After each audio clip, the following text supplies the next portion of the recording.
तो एक गांव में एक बूढ़ी औरत थी। वह औरत बहुत गरीब थी। वह गोबर के उबले सब इकट्ठा कर करके वह पूरा उसे सुखाकर उसे बेचकर उसका गुजरान चलाती थी। अब उसकी ये अवस्था धीरे धीरे करती बहुत दयनीय हो गई थी।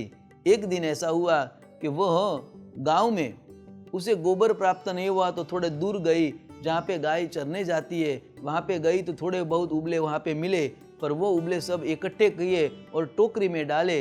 अब टोकरी उठाने के लिए वो उठा रही है, पर वो टोकरी उठ नहीं रही क्योंकि वजन ज़्यादा था।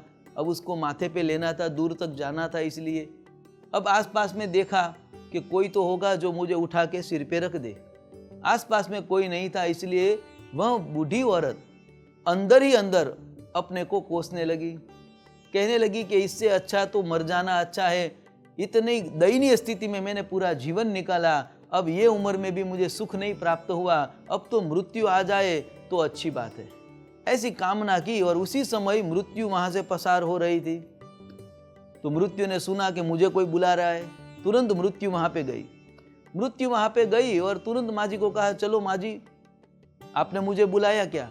तो बोला आप कौन? माँ जी ने पूछा कि आप कौन हो? तो कहा आपने अभी अभी तो मेरा स्मरण किया कि मृत्यु आती नहीं है, तो मैं स्वयं मृत्यु हूँ, मैं आ गया, बोलो क्या काम है? अब माँ जी समझ गई कि अरे इतनी बार भगवान को बुलाया कभी आया नहीं और ये मृत्यु तो तुरंत आ गई। तो बोले हाँ हाँ ठीक है आप आए तो कोई बात नहीं, मैंने तो आपको इसलिए बुलाया कि आप आए हो तो ये टोकरी मेरे ऊपर रख दीजिए। देखो यहाँ पे समय मृत्यु आती है तब भी हमें अपना बोझा और उठाना है, जवाबदारी और बोझा उठाना है, पर मृत्यु के शरण में जाना नहीं है। तो यहाँ पे सुखदेव जी महाराज कहते हैं कि हम अपने बोझा अपने ऊपर ज्यादातर ले रहे हैं।